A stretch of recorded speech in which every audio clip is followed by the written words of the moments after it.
Welcome everyone to this Free Talk on C-Street, a platform where we all live, laugh, and learn that talk. In this podcast, we have Trisha Verma, and we'll be talking about psychology and mental health. It's a beacon of inspiration in the world of counseling psychology. Welcome, ma'am. Thank you so much for this warm welcome. It really feels very good to be here, having this discussion with you all. Right. It's a pleasure meeting you too. So let's dive in. Okay. Sure. Uh, so firstly, I'd like to ask you about your background, to our viewers to let them understand. For sure. So I guess my journey with psychology started way back in 8th standard. That was the first ever time I got exposed to psychology via our school counselor. She used to come to our classes once in a while just to do some fun activities with us, and she also told us that if you ever want to talk or discuss about anything, if it's even academic related, you can come to me.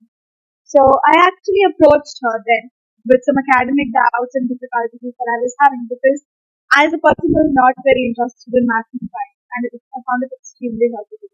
So the conversation started there and it went on to her allowing me to explore so much more about myself and helping me in ways without even actually telling me that she's helping me. That inspiration led on to me choosing psychology right after my 10th standard, and I've continued to choose psychology ever after that. I did it in my bachelor's as a triple major with other subjects like communicative English and journalism. Psychology was one of my majors.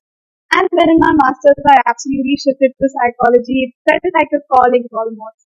And I see myself perfectly fit into it now. Right. That's a very inspirational story how your counselor actually inspired you to counseling psychology. Really wonderful. Yes. Right. And I'm sure you must have faced a lot of challenges too during that journey. Could you share some of them with us and how you overcame? Oh yeah, certainly I did. The whole misconception around psychology that it has no scope, what will you do, the constant taunts from people in and out of your family, what is this, you want to become a mental doctor, you want to work with mental people, you will become mental too. I've heard all of this. So it wasn't easy keeping yourself constant and keeping your efforts up. The one thing I was lucky about that my parents did not do all of this. They were very consistent with their support and they allowed me the timeline that I wanted. And with even a part of that, everyone else around you, no matter who it was, and like, what will you do with psychology if there's nothing in it? Are you just gonna read people's minds? How much will you earn? Is there a living in it? So having to prove each one of them wrong all the time and making sure that I am worthy enough of what I'm doing because it did question my self-esteem a lot of times, my own self-worth because I am so strongly associated with psychology and I'm so passionate about it, right? So the numerous number of times you constantly keep getting questioned about something you love so much makes you wonder if it's actually worth doing it or not. So being able to overcome that was a big task for me. I mean, honestly, I believe if you have a passion for something, you have a really strong passion for something, words won't matter from other people because you're already inducted so much into it that you're going to do Exactly. something. But I understand your situation. In fact, many of us are in the same situation right now, and I believe Yes. right. Thank you. So I've seen that you work in a community-based platform, and I'd like to Yes. your insight, in how it your approaches in counseling and with young adults. Well, community-based working was very new for me, and I was lucky enough that the minute I started my Instagram page, I connected with beautiful communities that work with psychology and psychology passionate group of students or people or enthusiasts or even professionals. So currently, even now, I am in a couple of groups which are just for young adults or students or which include professionals who have day-to-day basis of conversations with the most mundane things that come up in psychology as a professional and as a student. So the many perspectives that I get to learn from them just by the conversation that you're having. Someone says something and it just strikes and resonates so well with you, right? So the ability of or the comfort of having that kind of luxury and having that kind of space where you can just talk, listen, and learn via other people's opinions and see how well everything just fits into pieces, right? Even if you give them a puzzle, they will all pick up each one piece and they will make it into a solid picture for you and then give it to you in your hand. That is actually very beautiful. And it allows you to learn a lot about a lot of people. Like, for example, I walked in with my head in the very beginning of my practice. I walked in thinking, okay, young adults, what are the problems that young adults have? Stress related, transition related, career related. Now that it's been actively 4 5 months to be working here, there's much more dynamism than I thought. These are the surface level. Internally, there's so much more to this and so much more to learn and explore now. And definitely being in a community helps a lot. Right. Yeah, definitely. Talking to people, I've learned that people love to talk. It helps to Yes, relieve the stress and also really enjoy listening to them and having that empathetic connection with people. absolutely. And people are completely strangers over here. No one knows anyone personally. But the kind of support they're ready to provide you, the way they're wanting to stand up for you, is just beautiful. It is amazingly just beautiful. Right. Absolutely. Absolutely. One more thing I wanted to discuss about is that as a psychology student myself, we've got a lot of the syllabus, a lot of the theoretical knowledge that we have is Western, right? Yes. So I understand you might have had the same theoretical knowledge when you were studying. So how did your training, training done? How did your training influence your practice on Indian? Okay, so I guess this is all over India. Indian psychology is still not given as much as importance as it should be. Right? And the both being the extreme opposites, where Western psychology focuses only on one particular aspect of you, right? And Indian psychology focuses on everything that is in you, the whole, right? That is what we say. It focuses on the spirit and the soul and how to nurture these four things and take it forward. There's a very small thing that I learned in positive psychology, which are the three pillars of psychology, which started way back when psychology separated from philosophy. So first it was to treat those with abnormalities, right? And then to bring them to a neutral state of life, or at least a point in life where they can have a normal livelihood. The third, that is the most important pillar of psychology, was to allow them to live a fulfilling and a flourishing life, which I feel is very strongly missed out in today's psychological practices that we have, that comes from the Western theories. The Western theories focus more on allowing you to come back to a neutral standpoint in life, whereas the Indian theories or the Indian psychology, Eastern psychological practices focus more on you having a flourishing life and not just having a very normal neutral life and nothing much to do with that. Right? It literally helps you find the entire meaning and purpose of why are you here.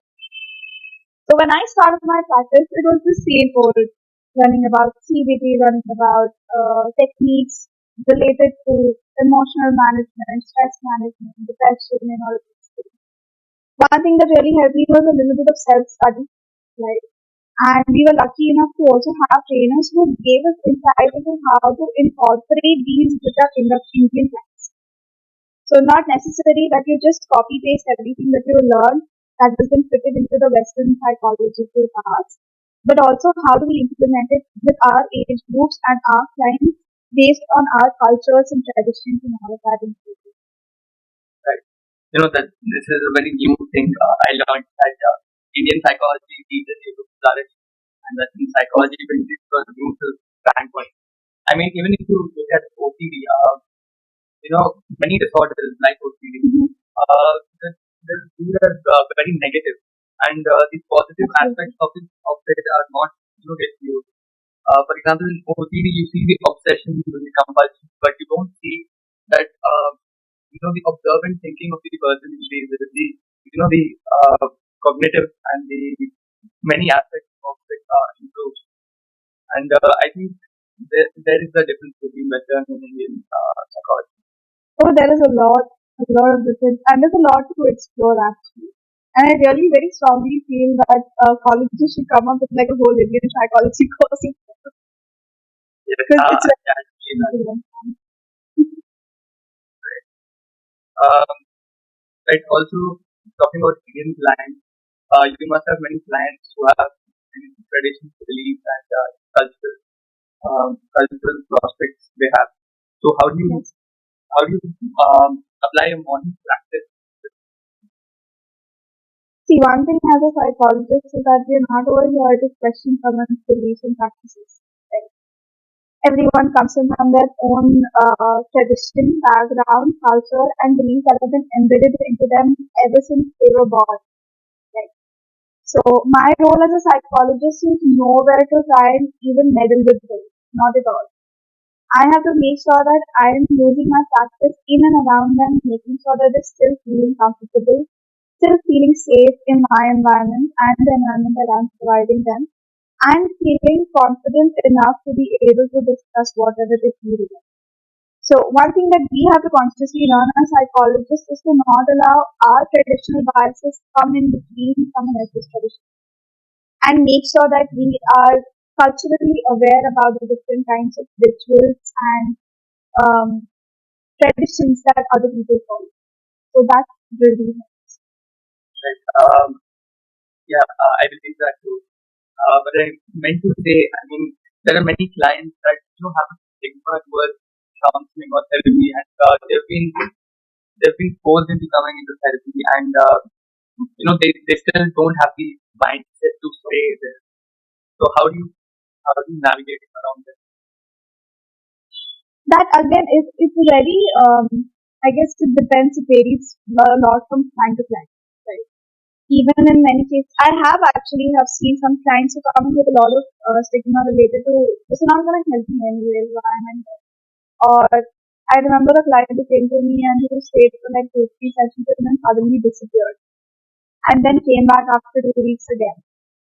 And I guess it solely depends on how much comfort and safe space I am able to provide to the client so that they feel like they can come back to me, no matter what tradition and no matter what culture background they come from. The kind of safe space you're able to provide to a person, another person sitting in front of you, the non-judgmental, caring, the empathizing, the understanding of where they come from, right? The kind of pain that they carry, the struggles that they've been through. Only and only when you're able to understand you as a professional, a person will want to come back to you. Definitely, I hope that answers. that's a very wonderful thing. Uh, Also, I want to discuss with you the role of digital platforms and technology in engaging young adults in therapeutic approaches. How do you feel about digital platforms? Because it's more engaging for young adults to be there. Definitely. And I guess it's not only helping young adults, but it's also helping the professionals these days to be able to reach out to a wider number of clients or a wider number of audience rather than just stay limited by our word of mouth.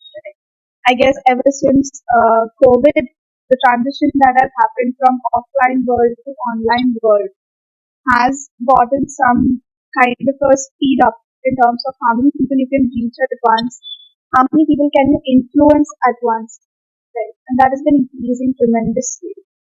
As much as I love the kind of outreach that has occurred because of this, there are also cons to it. For the benefits, definitely people are talking about much more authentic sense of self-care, self-prioritizing, mental health, and not just sticking to the very fancy version of it that was earlier shown, right? Like you need to have fancy bath bombs and flowers and perfumes or things like that, or go to a lavish place to show self-care to yourself. But with more mental health professionals growing in the field of social media, I've seen people talking about How self-care can just look like getting out of your bed one day. How it can be as simple as cooking yourself a meal that feels good to eat and not doing anything much more than that because that feels enough. So the authenticity that is coming with it is beautiful, but also along with the authenticity, there are a lot of people who are coming in without certificate, claiming to be psychologists or professionals. That is one thing that pisses me off a little. Like those kind of coaches, well-being coaches and life coaches without any proper certification. You personally come across people who stated that they've been practicing for 5 years and have not even one single relevant certification of psychology. It's just scary to see them out there and taking in sessions and clients and getting paid for it as Yeah, what's annoying is that people who believe in the stuff they say, well. Exactly. really bad. I guess it's also a point where we have to also use social media in order to create awareness among who do you actually have to go to if you're seeking for mental health support and not just blindly go to anyone and everyone who seems to have a lot of number of followers.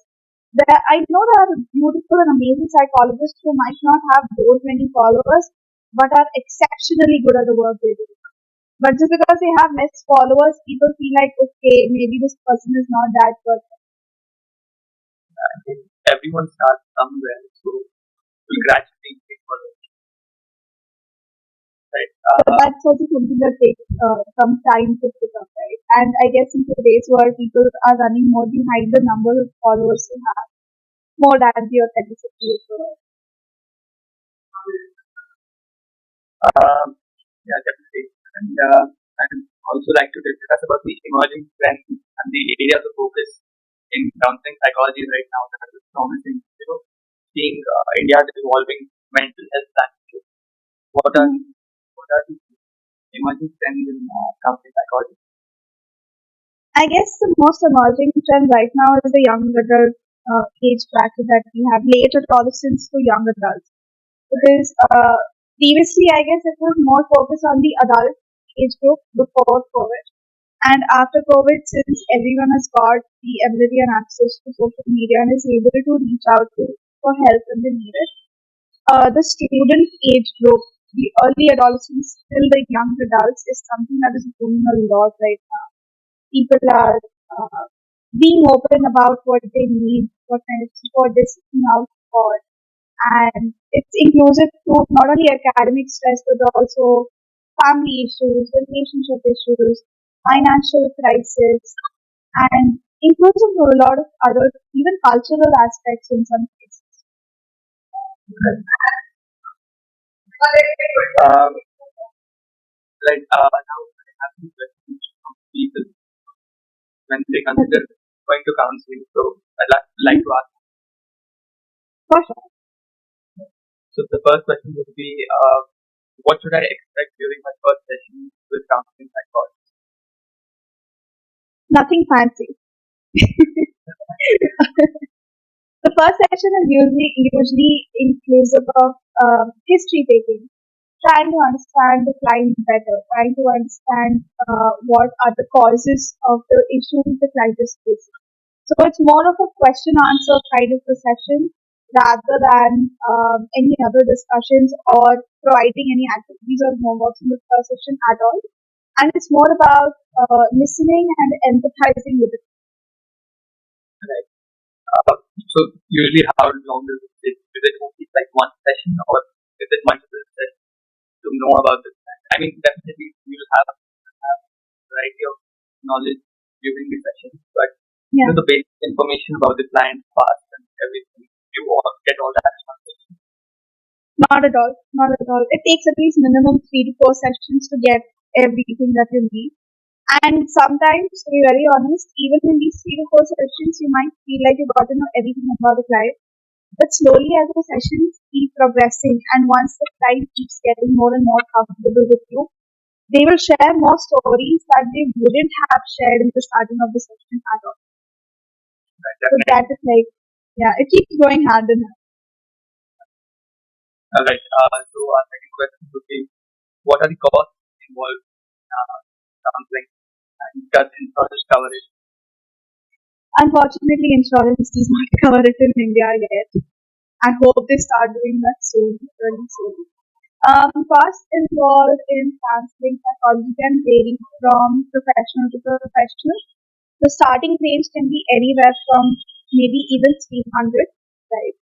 And it can go up to 1,500 or 2,000 based on the expertise the professional needs.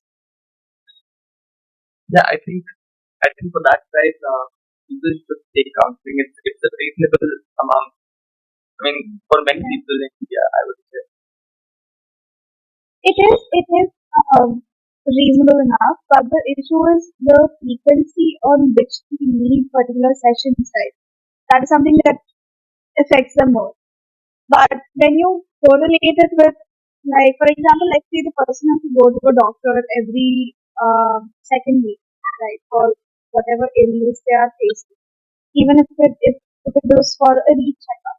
Every time you go to a doctor, you're supposed to pay a certain amount of fees. You're supposed to pay a certain amount of money for the medicines that the doctor gives you. And then you're supposed to pay an extra amount of fees for whichever hospital you're going to. Right? If you compare that to how much you spend in therapy in a month, therapy is in comparison cheaper and affordable. But Absolutely. it's a misconception that people think that it's way too expensive. I mean, the Indian mindset is evolving. I can see that Yeah, definitely. in the modern generation.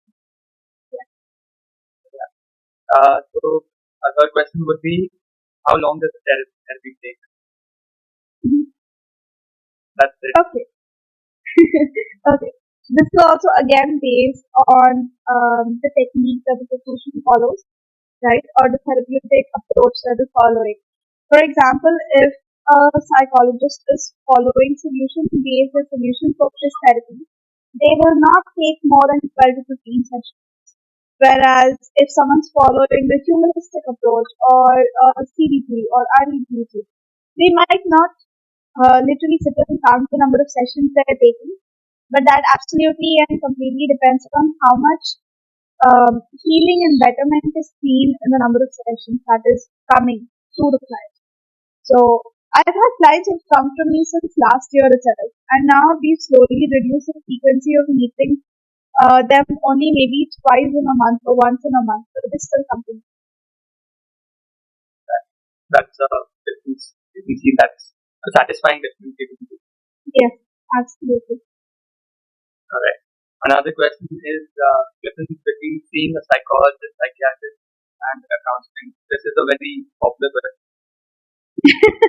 Yes, I guess this gets asked a lot. So a psychiatrist with, if you talk about degrees, right? So degrees is where the thin line comes in between. A psychiatrist is someone who's done an MBBS in psychology.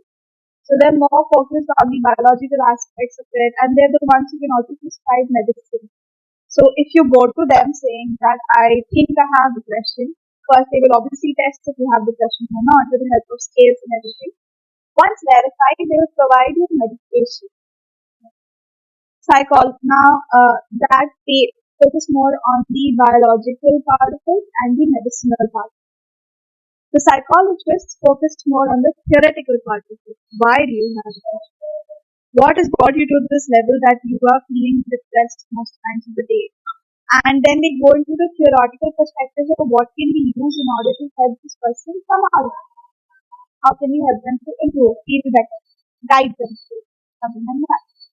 Counselors are those who they also have a master's in psychology, but are working more on like certification level basis. They did not go with excessive level of expertise as far as I know. And there are also many on-call counselors that you get very easily in case of emergency situations, right? These helpline numbers. So counselors are much more seen over there where you need immediate kind of help resolution, and anyone who speaks to you over a helpline via helpline can be called a counselor. Right? I mean, I've gone to a school counselor, and I've seen that counselors are also very different. Yes, definitely, definitely. Actually, counseling psychologists and counselors is a term which is used very interchangeably, right? Right. So these terms can be used with differently varied on the kind of professional background you are in. For example, school counselors. If you see them in a corporate setup, they'll be called corporate counselors. You see them in a law setup or somewhere in a restaurant or working with hotel management, wherever whichever profession they are into, basically along with that the terminology gets differentiated according to that setup. Okay. And our final question: how do therapy sessions work, and what are the methods used? Okay. Therapy sessions usually work very differently from client to client. It's very highly based on the kind of techniques and the methods that the psychologist wants to follow. For example, as we discussed earlier, that if I follow solution-based therapy, right, I might only have my clients with me for 15 to 12 to 15 sessions at max, in which I'll be focusing more on their current problems rather than their past problems. I will develop, surely, bring in a kind of correlation from past to present, but focus more on what you need to do now instead of what happened, right? And based on the kind of approach anyone is following, these sessions can change their shape very easily. For example, if you're going to someone who follows a psychoanalytic or a humanistic approach, you will notice that the therapist does not talk too much, right? They will intervene between and ask questions about how this made you feel. Okay, so this happened previously as well. How did you react to this? The questions will be somewhat like that. If you talk to someone who is more focused on CBT or REBT, they will ask you questions related to how did this come up in your mind? What thought was associated with this problem? How did that thought make you feel? Something like that. So that variation comes in along with the kind of approach that we follow eventually. Yeah, I've definitely talked to counselors, and they told me about this too, about the radiation, about how humanistic is. Basically, you let the client be. Yes, yes, Brilliant. And so that concludes our audience questions, and unfortunately brings us to the end of this podcast. It was wonderful having you. And finally, I would like to ask the last question. If you have any advice for our aspiring professionals out there. the most simple advice that I'd like to give is believe in yourself. Don't let all the external chitter chatter break you down. That's a very cliche line in Hindi that we say, कुछ तो लोग कहेंगे लोगों का काम है कहना. So एक कान से सुनो and दूसरे कान से निकालो. And just believe in yourself, whole and soul. Trust the process. The process will work out for you. Right. I mean, it is a cliche line, but it is a very wonderful line. Yes, If you mean it. Right. absolutely. So it's been a pleasure having you here. Thank you. And it's been wonderful. Thank you so much. Thank you so much for inviting me for this podcast. I really enjoyed it. All right. So to now conclude our podcast, thank you for joining us, and we sure to tune in with us next time. Until then, live, love, and learn psychology.